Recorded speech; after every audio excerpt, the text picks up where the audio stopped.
Well, Bill, welcome back. We've missed you. Grant, you have no idea how much I've missed you. I think I do, and I don't think it's a great deal. But anyway, let's crack on. I'm All going to right. start off by being positive. We're going to crack straight in. We're going to talk about photographic prints. But before we do, um, I suppose actually we are talking about photographic prints, but within a specific context. Do you want to kick us off? Well, sure. I mean, I guess I wanted to mention that I got back from APAD, the big American photo fair, which is much smaller than Perry Photo, but was still great. I've been to many of these. And this feels like there was such good energy here and a great diversity in terms of the offerings. Like I've been to some where it's just like, oh, it's all the old classics or stuff that was made in the last year. And this was just, there was a great diversity and I had a great feeling about it. Um, there was a couple things that I thought were stand out and terrific. A fantastic Gordon Parks exhibit from his segregation story. If listeners don't know Gordon Parks' segregation story work, it's worth a Google. In 1956-57 for Life magazine, he went to the Deep South and made some terrific color pictures of that. Um, so that was fantastic. Um, uh, Peter Henkett's Birds of Mexico City was absolutely gorgeous work. Um, but in general, there was less, what I call identity photography, which is here's my experience as sub-identity group X or Y or Z. And so it was a much more outward-looking show than an inward-looking show, which I liked. Grant, I'm going to blather on for one more second because there was one image at this show. I'm not even going to call it a photograph that I think you know about, but I want to kind of call out. There was a gallery, the Danziger Gallery, had a fairly large AI generated recreation of the famous, gorgeous Ansel Adams picture, Moonrise over Hernandez, New Mexico. Everybody should probably knows this picture. This was recreated in color, and it had taken months and months to do, and it was selling for thousands and thousands and thousands of dollars, and it was an AI creation. And I took one look at that, and it was so not to my taste, but the idea that a gallery owner would be pushing AI pictures just felt like he was eating his own tail. Yeah, one thing comes to mind about that, and it's one word, and the one word is money. Because the original Adams, I think, if I'm right, was one of the most expensive photographic prints ever for a period of time. I don't know if that's been beaten. It probably has been. I'm sure it has been, yeah. Danziger is a big gallery. Yeah. They're a very well respected gallery. Um, they must have used it for the idea of getting promotion, getting some publicity. I know a number of people talked about it. I haven't seen anybody talk about it positively. So maybe it seemed like a good idea at the time, and it's going to kind of come back and not seem like such a great idea. A bit like NFTs, shall we say? Yeah, I mean, I hope it's not a case of Danziger seeing the future before we do. Because if that's the case, and if galleries start focusing on recreations or obliterations, rejiggerings of famous photographs, I think I'll have to give up. Well, it's funny because I spoke on a recent podcast about the work of the photographer Angus McBean and how I could imagine AI photographers looking to the surrealists Hmm. and copying the surrealists. Mhm. Um, and that will have a place and people will buy it. But it really shouldn't be promoted by people that we look to have a little bit more weight and a little bit more integrity. From what I could tell, what I remember, there was only one edition of this print. it was unique, and that's so whatever that's worth, it definitely was priced with that in mind, I think. It's also interesting you mentioned Gordon Parks because Fiona was talking on a recent episode about the Gordon Parks exhibition in London. So it does Mm. seem to be that he's having a bit of a moment in the light. Somebody's being much more aggressive in getting his Well, work The exhibited. Gordon Parks Foundation is pushing, as they should. It's their mission, is pushing him out very, very hard, and nothing wrong with that from where I sit because his pictures are, deep and astonishing and beautiful. Well, I think in a way it's what we hope for, is that a Yeah, foundation takes over an archive and actually does something with it. yeah, So that's all good. A positive return yes, to it the is. podcast. Yeah. Now, was there anything else that struck you from that? Um, no, that was, I mean, I think, it was very vibrant and it felt great. I guess there's one other, small thing I saw which I liked, which was um there was a booth of people, actually that's a gallery based in Brooklyn, Daniel Oliver, and they kind of take great of their very good taste, found vernacular photos, map them, frame them, kind of recontextualize them as art and sell them for a bunch of money.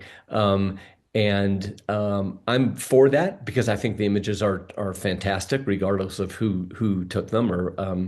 And then there was even another photographer whose name will come to me, Andy Mahern or Matern, who found a bunch of negatives, printed the best ones up in a really wonderful silver gelatin, they look great, matted them, framed them, selling them for real money, and no idea who the photographer is. Um, anyway, sort of a recontextualization of vernacular found photos as fine art, which I'm all for. Well, it's certainly something anyone could do at a local car Yes, boot store, thrift 100%. store, yard sale from an American perspective. Yeah, Get down there, find some stuff, and try and put something together. yeah, Why not? Okay, so everything you were looking at was a photographic print.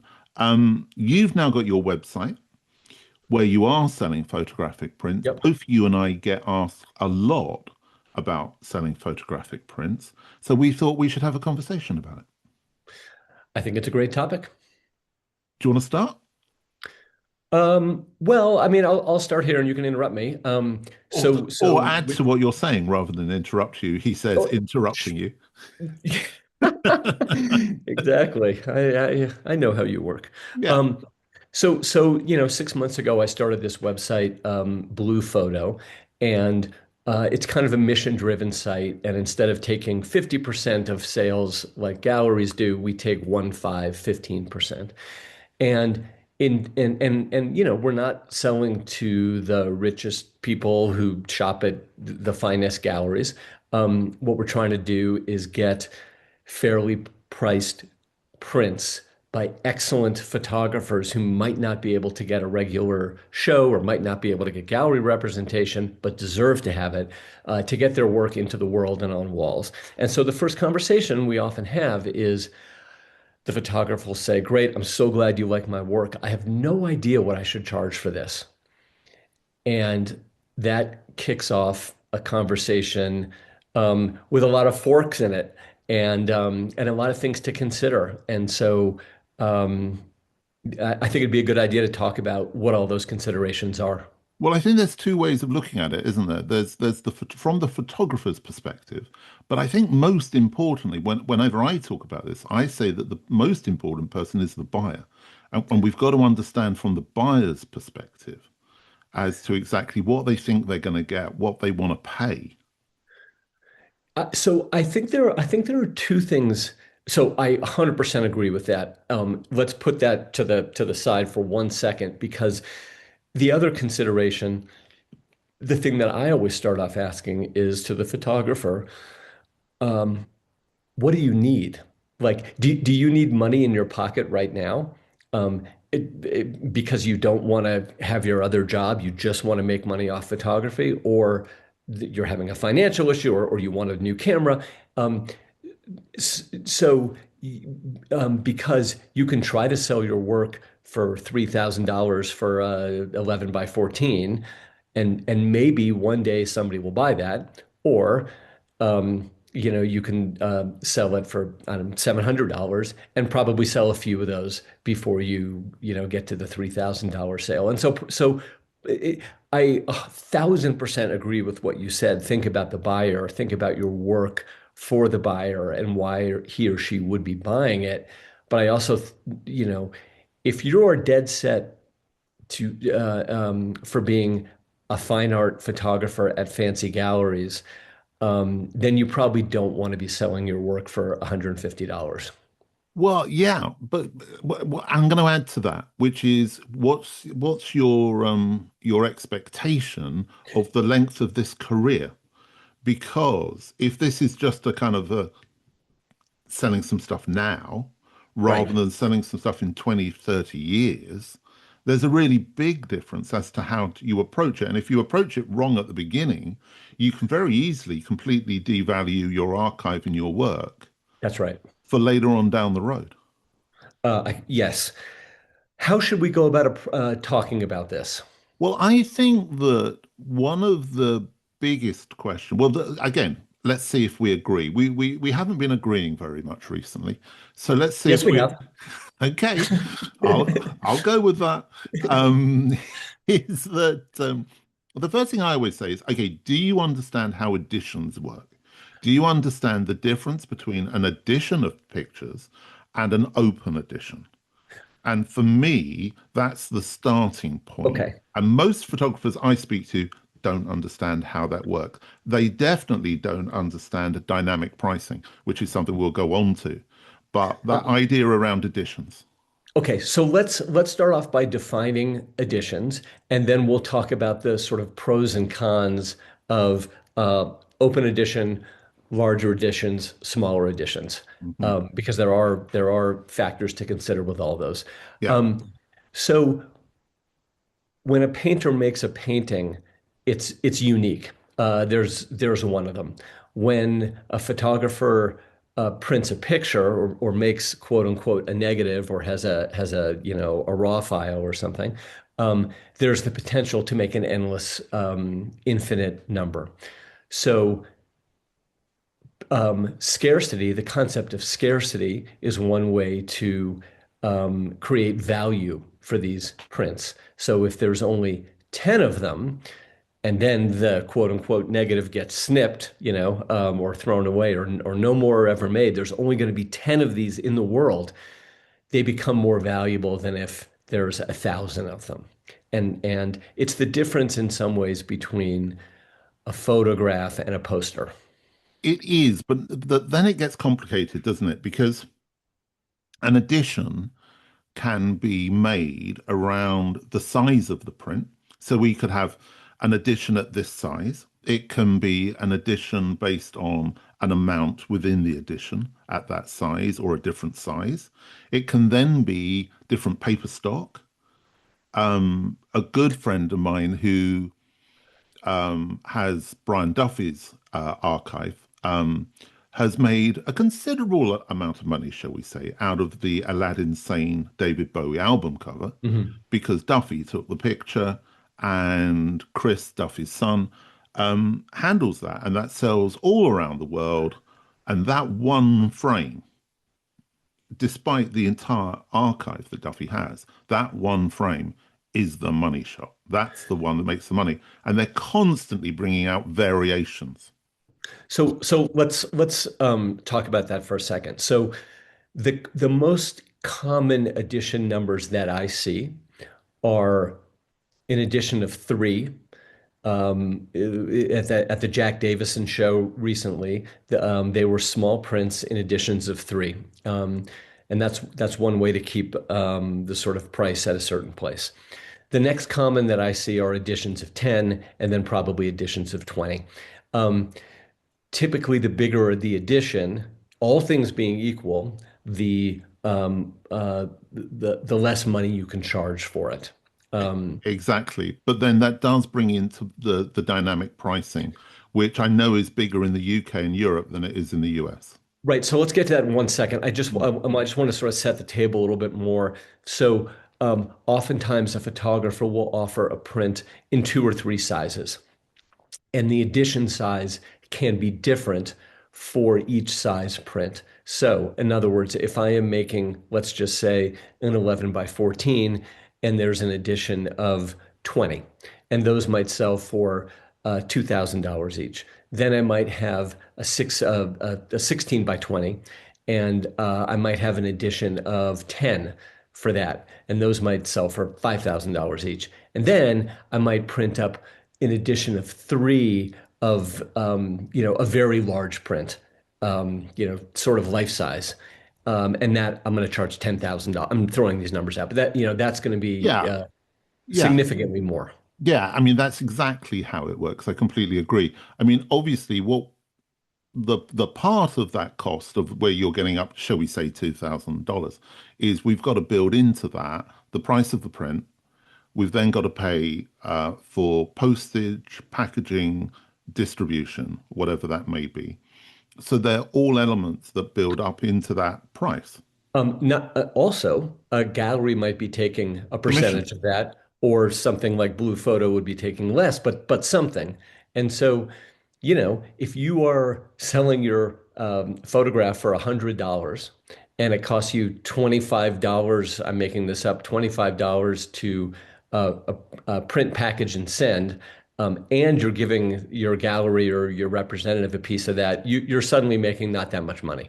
Yeah. Um, so you have to think about the volume and the pricing, and you got to be honest with yourself. And why are people going to buy this print? Is it because they just want David Bowie's face in their home and they don't care if the value goes up? Oh, I should mention this with an open edition, which is an infinite number of prints. They can keep printing and printing and printing. The value of those is typically, all things being equal, not as great, and it will not increase in value like a scarcer edition of 5 or 10. Yeah, exactly. I mean, I roughly, I suppose, pricing wise, I see open edition prints from about £100, $100 up to 200. Not usually much more than that. For like an 11 by 14 sort of. Yeah, exactly Yeah, that. The kind of print that you might get with a limited edition self-published book. right, right, That kind of a print. And of course, those kinds of prints that go with those kinds of books are often open edition right. prints as well. They're open edition prints, but they might be limited to the number of books sold, depending. So why don't you talk about dynamic pricing, which is really interesting. Well, dynamic pricing works. Well, it's very simple, and it fits in with what you were saying about scarcity. So, say for example, I've got a limited edition of 5 prints. When I sell my first print, the price of the remaining 4 prints goes up per print. Well, so let's start here. The first print in this edition of 5 is, just for easy math, is $1,000. Yeah, exactly. And once that's sold, the next print I should say, will be $1,500.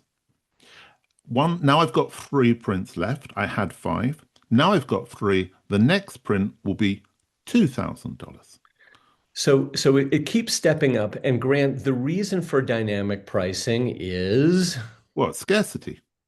well, but what it's meant to do, and this is, from my job as a gallery sometime curator, is it's meant to inspire quick sales.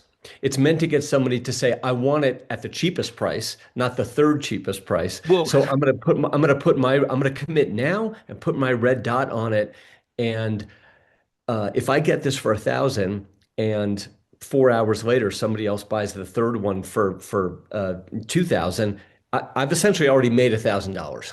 yeah, but there's a huge element of gambling there. I Yes, mean, there is. it's a gambling approach to buying prints, and I think it makes sense. And I think this also ties into perhaps the next element we should talk about, which is that if the photograph is of somebody or somewhere or something which is particularly collectible, you've got more chance of selling that print.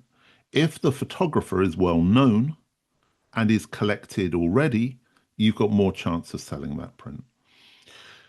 So it's very If difficult. the photographer is no longer with us, Well, it all depends when that print was made, of course, then. right, Was the print made after their death or before their death? I mean, I spoke, I think, a while ago about some use of Karsh prints that I came across, right, original Karsh prints from his studio right, by him before he died. right. However, they are not signed by Karsh, and therefore they have no value. Congratulations. Thank you very much. I didn't pay a lot of money. Um, so, the other thing I want to mention is, let's say you have an edition of five prints, um, and there's also something called APs or artist prints, and basically the way that's noted is it'll say edition of five plus two APs. Those APs are sort of kept in the photographer's back pocket to be sold later. Probably if he or she needs to make rent at some point in the future. Which is a very naughty thing to do Yes. because AP is really artist's proof, not print. So it Sorry, comes, my bad. That's true. no, no, Artist, no. artist proof. But actually, as an artist proof, it makes sense because you might have run off some prints, screen printed or Right. litho or whatever it may be, and they might not be quite as good as the ones that were sold. So if a photographer is doing that, they're either going to be selling early proofs of the print if it was an analog print that wasn't as perfect. So intrinsically, an artist proof has less value than a numbered part of the edition. Although I don't think that that is as much the case anymore. My sense is that people are shooting. This is for living photographers. People are shooting digitally. They're sort of by saying two APs or three APs, they're kind of reserving themselves the right to release three more pictures later. Yeah, which is Um, which is really not good. Because um, if you're the collector trying to, buy one of the five, and the photographer said, "Yeah, but I'm just going to put AP on it," and right. from a collector's perspective, they're always going to want the five. Y- Yeah, it's sort of, it dilutes the market to some Yeah, extent and gives the photographer a little bit more freedom. If you have, and we were talking about this a second ago, if you have an edition of 10 prints at 11 by 14 and they sell out, then you can also have another edition at a larger size. Um, but you can't start another edition of the same size. And no, you just mentioned you can put it on different paper. I yeah. haven't seen that. That gives me a little bit of pause because that feels a bit cheap to me. I've seen David Bailey definitely did that Yeah, because he's told me right. he did it, and I know of other people who have done that. But invariably, they're doing it with really iconic images. Right. So they get themselves in a corner that what am I going to do? I've got this iconic image. I've already had all these prints. I've sold them all off. They're desperate to come up with I know I'll do a box set of them and I'll do it, Yeah. whatever they can come up with. In a way, it's no different from box sets of CDs or vinyl, Right. desperate to With repackage. with and those come with a live edition or outtakes from the studio or some Yeah. little, little difference. Um, I want to mention one story that about a photographer on Blue Photo, and she and I were talking about how to price her images, and she's a terrific photographer, but is largely under the radar and unknown, and had never really thought about pricing her stuff. So she and I came up with a pricing schemata. And, because it was going to be Blue Photo was all online. There's no brick and mortar store. And so that was all set, and I thought it was all very reasonable, reasonably priced. And then she spoke with a friend of hers who runs a gallery in a major city, and the gallerist said, "These are way too cheap. You're selling these way too inexpensively. And this photographer listened to her friend, and the prices went up, in some cases by 100%. And I said, that's fine. I understand it. You want to build a value for yourself because if you're a photographer X, you want to be selling your picture in for the thousands, not the hundreds. But it's my personal feeling that people tend to spend real money when they can see a print in person, um, and that the number of people who are going to spend $5,000 online are much fewer and far between. And sure enough, she hasn't sold anything. She has preserved the value of herself as an artist, and she hasn't sold a single print. So maybe that's good for her. I don't know. I don't think it is. I think it's absolutely ignoring the audience, which is what I said at the beginning. Because That's right. if you go into a gallery, your hope is that that gallery owner has a number of collectors in their little black book they can ring up and say, you should buy this. This is a good buy. This is a good buy. The amount of photography that's purchased because people like it is much, much smaller than Right. people realize. And it leads me to the story that I've told many times before from when I was working at Sotheby's, where there were two Gurskys framed on the floor, leaning against a desk. And I said to the guy, why is that one more expensive than the other? And he looked at me totally incredulous and said, it's bigger.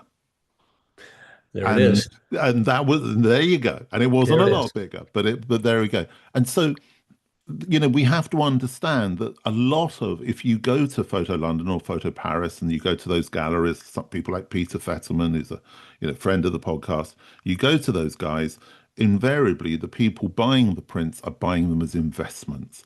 They might also like them, but that Yes. kind of money is investment money. If you Right. want to sell to people who like the pictures, you're going to have to make the price much more achievable. Okay, so this is a perfect segue because I wanted to talk about a couple of other conversations I've had recently with blue photo photographers and prospective photographers, and we start talking about pricing. And this one guy sells his prints to a gallery in Europe for $8,000, and they're editions of three, and they're oversized and they're gorgeous. And he was like, "That's great," and I sell a couple a year. Um, but I really want, and they go to collectors who are, have beautiful homes, but I really want my pictures to get out there. I want people like me to be able to buy these pictures and put them on their wall and get some joy from them. So I'm going to keep that gallery selling the hugely expensive prints, but I also want to do a larger edition with you, Bill, on Blue Photo.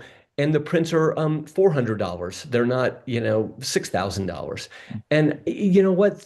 I think a lot of photographers have that dual, those two attractions. One is to sell to people with supposedly great taste and deep wallets, deep pockets. And the other one is to have their work bring people joy because they're in their homes and they're being seen. It reminds me of a conversation I had with the French photographer Jean-Luc Sieff, who had an incredible archive of work, and we became extremely good friends. And he had produced a book of his work, which was stunning. It was £100 to buy in the early 1990s, so it was a lot of money. And he then did a deal with a cheap book publisher that would turn out books of his work for 20 quid. And he did. And suddenly his entire career changed. Suddenly people did know of him. He was in every cheap and remaindered bookstore and he didn't mind. He was like, people are seeing the work. Right. And I think you've got to be careful which voices you're listening to. And especially if you're walking around Photo London, Photo Paris, or APAD, and you see these prints for $10,000, $20,000, pounds, whatever. And you start thinking, oh, well, I've got to price my work in line with that because it's chalk and cheese. It's two completely different marketplaces. And I think there's this false sense that some photographers get when they see these prints selling for so much money. There's a young Or selling. photographer. being priced Or at that being much. sold for, Yeah. being offered for.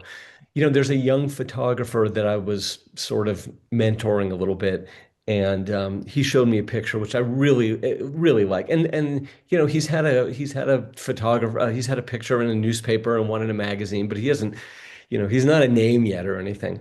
And I really like this picture, and I said, you know what, I'd love to buy a print. And he said, great, it's $1,200. And I said, you know what? I can get a print by a master for 50% more than that. And you're out of your mind. Yeah. How did he take that? He, backpedaled and he basically said, this is what I've been told, and these are the prices I'm seeing out there. And I'm like, yeah, dude, you're 25 years old. Nobody's heard of you. It's a really great picture.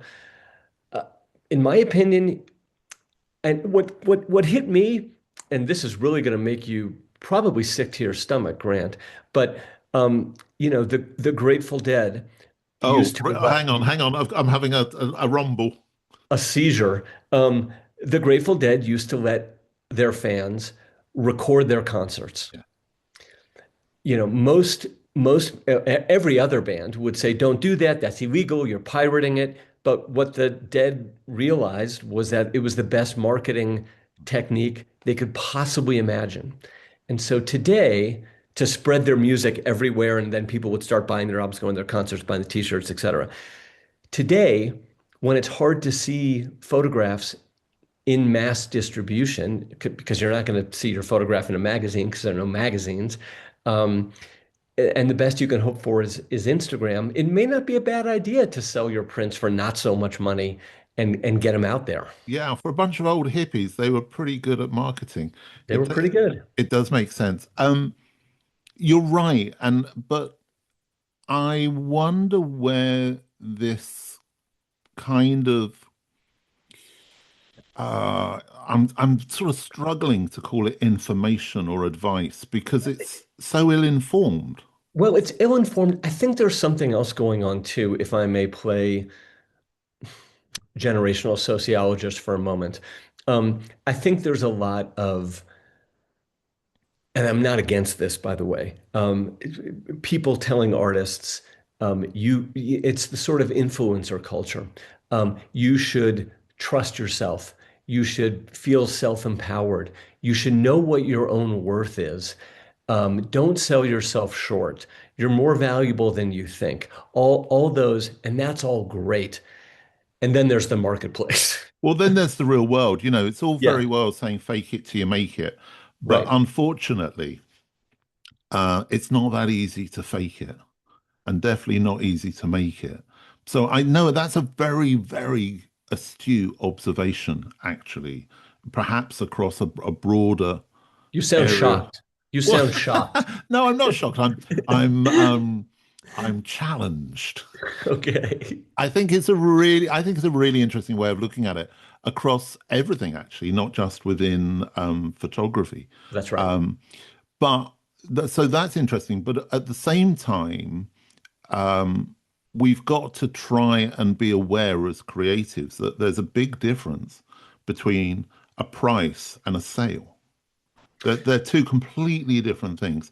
And if you want to sell your work, you've got to price it right. And I think there's this other thing. This is the other photographer I was talking about a moment ago who hasn't sold anything.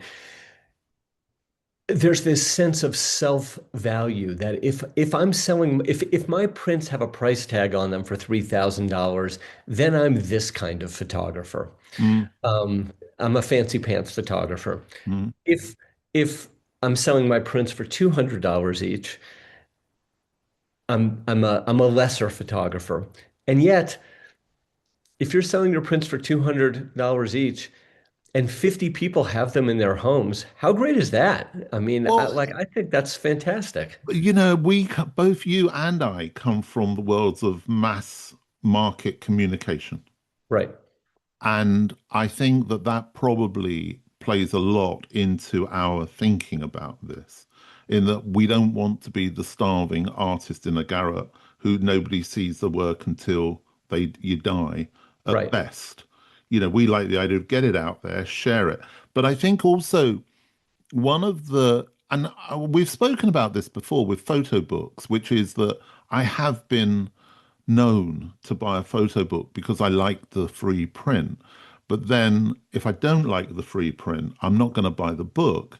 And I think that photographers have to be, there's two things, isn't there? Okay, we've spoken about overpricing.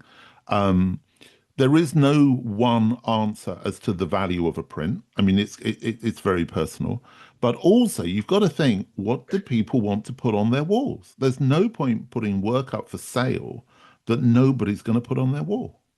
Um, yeah, that's 100. So this is something that I'm actually coming to with Blue Photo as well. And we started off, and I invited some photographers whose work I really like, and I really like them, and they have some really cool pictures, and some of the pictures are a little bit of that.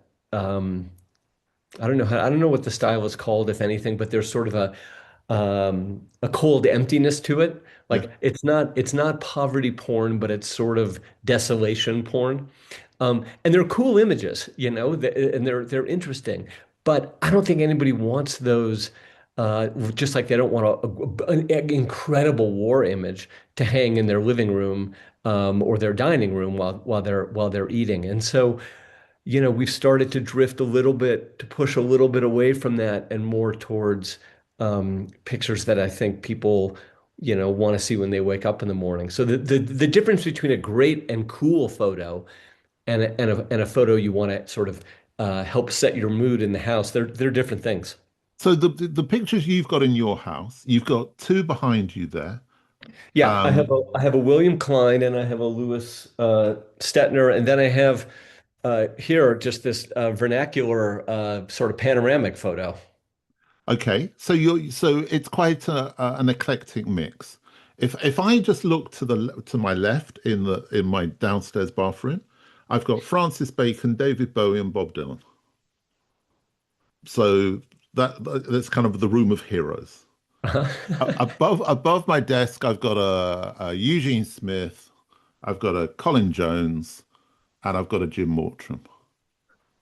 So what we're doing is we're putting together little mixes of work, which, so the Eugene Smith I've got above me is the Pride Street picture. hmm So that's like an inspirational image. The Colin Jones is one of his early Russian pictures, so it's a whole load of women in Russian underwear. So Oh, I love that. yeah. Yeah. So what I'm saying is we're putting together pictures that either intrigue us or we can live with on a daily basis, or they might be our heroes. Right. So we're putting on those pictures because we those people. As you quite rightly say, I don't want to just see pictures of desolation that are about the photographer who they think it's good. There's got to be a recognition that it's got to have some reason to purchase, which is a very sort of marketing commercial mindset. But if you want to do it, you got to do it. Right. That's right. 100%. And I think I, I want to go back to something that we were hitting on before, which is how photographers price their images, Yeah. how they think about pricing it. And if they're a younger photographer and they've made a really great image, like this particular guy I was talking about, and he's kind of like, wow, this is a great image, and one day this will be worth a lot. Maybe. But I also feel like you need to have faith in yourself that you're going to be able to tell another great story, take another great image, even better than this one, and you can charge more for that. And in 5 years, when people have heard of you, trust yourself that you're going to have a career where you make many great images, and you have more than one good idea. Yeah, but I think the difficulty is when it comes to selling prints, invariably people aren't going to buy a series from you, or they're not going to buy a narrative. They're looking for that one image, No, like I your agree. When I client. said, yeah, when I said story, I didn't mean photo story. Oh, okay. Okay. So you want a story that kind of that picture gives you. Yeah, yeah. Change all those words I just used and say trust yourself that you'll be able to find more incredible pictures over the course of your career that you can eventually charge more for. Um, have Yeah. faith in yourself. Oh, without a doubt. But I'd also say be aware that the picture you put on the wall is not necessarily the picture that works in a photo book or Well, so works in an thank exhibition as you. a series or something. You know, it's a very different thing. That Klein you've got on your wall is a very specific Klein, which Yes, we all know if you know Klein, but it's not one of the classic Kleins that right. most people would. Do you know what I'm saying with that? You know, Yes, it's not the kid with the gun coming at you. that's right. Um, Also in Blue Photo, I've been having this very conversation where I've been telling people that's a really cool photo. It would look amazing in a book, but it's not right for the wall. And it would look amazing with something across from it, but it's not right for the wall. And it's no slag and no insult to the photo. It's just that there's different photos work differently in different mediums, um, and different sizes. What we found on Blue Photo is that people are less interested in 8x10s or 5x7s, even if they're priced at a very, very reasonable place, because they're coming to Blue Photo for photos for their walls, not just interesting images. Well, you know, Peter Fetchman said to me that in their gallery in, I think it's San Diego, or maybe it's LA, I can't remember. They've got a couch against the wall. I think it's a green couch. And they always think, okay, what's going to look good above the couch? Right, exactly. You know, and it is photographic interior design, and we could all be very sensitive to that. So my work is much more important. But at the end of the day, That's what it is. that's what it is. You Yeah. know, we've got to accept that. So I don't, the only thing I don't think we've fully explored yet is the pricing. Let's just go back to that again, because all of these elements we're talking about, I think, inform the pricing and Mhm. inform the understanding. It makes sense, actually, that if you are thinking of selling your prints, print them off and stick them on your wall at home and see which ones work and try Mhm. and do that. But the pricing is difficult, isn't it? It So is. I have a formula which I tell people, but what's your formula? Or do you have a formula?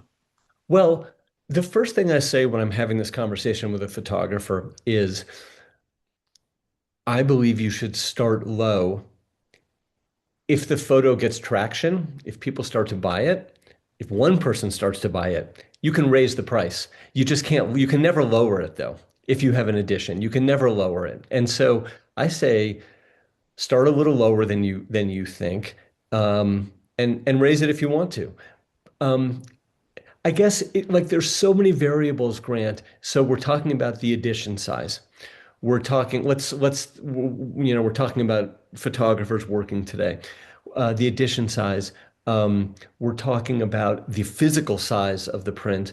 Um, and, you know, also how badly do you want to sell it, and what are you trying to establish? What has your previous work sold? Questions like that. Mm. So I don't necessarily have a formula. I have a gut feeling, and I sort of feel like 16 by 20, probably shouldn't go for less than $300-400. Yeah, that's reasonable. I mean, it's going to cost you anyway to get the print done. So by the time Yeah. you add on your extras, what I always say is, first of all, do not do any additions. Start off with an open edition Mhm. of an image that you think would appeal and see what happens. Do you get traction from the open edition? Because you can always do a closed edition in a different way In at a a different later date, size. In a in a different different size. size Yeah. or a different stock or whatever it may be. So that's the first thing. The second thing I always say is find yourself a good printer. Don't put out bad quality, cheap prints. Get yourself a good printer, work out what that's going to cost you, build on the post and packaging to get that print to you, then work out the post and packaging to send it out to someone else, and then go, right, if I made $50 on this print, would I be happy? Okay, maybe I'm not. Okay, Would you be happy with $100? Yeah, that'd be okay. Would it be acceptable? Yeah, I think it would. Okay. Add the $100 onto your cost price. There you go. That's the price of your print as a starting point. And then you can see what happens. I think that's a great way to think about it. I think um, your focus on finding a great printer is very well taken because the quality of your print is the best advertisement Mm. for somebody else buying another copy of that at a later point. So don't skimp on your printer. Make it sing. And don't get involved in the idea of doing the framing and the matting and everything else for somebody. Well, so one question people always asked us is, if I buy this picture on Blue Photo, will you frame it and mat it for me? And the answer is no, Yeah. because everybody has different tastes with frames. Every photo should really have a frame that speaks to that photo and doesn't need to be the exact same frame for every picture. That can work, but so we just felt there were too many variables in the framing and matting. And do you want museum glass? Do you want anti-reflective glass? Do you want cheap glass? Do you want acid-free matting? And all those things that add up, but they're very individual decisions. Also, they're going to cause you a lot of extra problems if somebody doesn't like it. That's right. But also, it's going to cost you more in packaging. That's right. And I And presume that, insurance. and Yeah. insurance. And I presume that you're primarily selling within the US through Blue We're Photo. selling within the US, but we have photographers who are not based in the US. Some of their work is printed here, some not. But we've also sold a bunch of prints to Germany and England, actually. So that isn't causing too much of a problem with export taxes and all the rest of it, like it is with books at the minute. So far not. They sort of go as documents, and in a tube, and it has not caused problems. So that's interesting. Okay, I think we've have we covered it? I mean, I think there's We've introduced it, that's for sure. we've introduced it. There's one more thing I want to say, which I think puzzles people, which is photographers like Cartier-Bresson did not do editions No. because that wasn't a thing. They were just, if they needed money, they'd make a print and sell it for 20 bucks. Um, so there's a lot of incredible photographers, um, some living, some dead, who don't have editions. And I think that that's proof that you can be a good and valued and respected photographer, even without it being, an edition of seven plus two APs. Yeah, and also I can tell you a story that Andy Warhol's original Polaroids were being sold at the Photographers Mm. Gallery in London in the 70s for £20 each. Oh my God. Right. So, you know, they didn't have a lot of value then to this idea of collector's market. And so that was the case. So we don't need to feel that our value is valued financially. That's right. We don't need to think, oh, I'm a better photographer because I got this or I charge this. And if you are just starting out, don't look at other photographers' prices. Don't look at what other people are going. Look at it from your own perspective only, because everybody's story is different. And everybody's needs are different. Um, like there is a photographer on Blue Photo who's fantastic and he's so good. But he has another job and he's done quite well at that job. And he doesn't need to make a ton of money off his pictures. So he's selling his pictures at what I think is like an extraordinarily reasonable, less than $200. And they're gorgeous. And so part of it just depends on the photographer and his or her goals. And I think that's great. So don't look at everybody else to set your prices. Think about what works for you. Think about what you want this, why are you doing this? Is this a long-term career thing or what have you? Don't think that galleries are the only place in which you can sell prints, for sure. If you are going to sell them yourselves, you can do it from your website. You can do it from something like your website, Bill. But you are going to need to build an audience. for that work. You Yeah. don't think you're going to sell things if you don't have an audience. Well, so and that really is was kind of one of the guiding insights and principles behind this blue photo idea, which is a single photographer with 5,000 Instagram followers can get 5,000 people to look at his or her work. But when you have 50 photographers, um, all sending their people to the same place, all of a sudden you've got, 250,000 people looking at work. And so it is difficult to sell work from your own site unless you have a mechanism of really speaking to a larger audience. So you are now going to be inundated with our listeners contacting you, asking you to Yeah, sell their work. So how do they get in contact with you, Bill?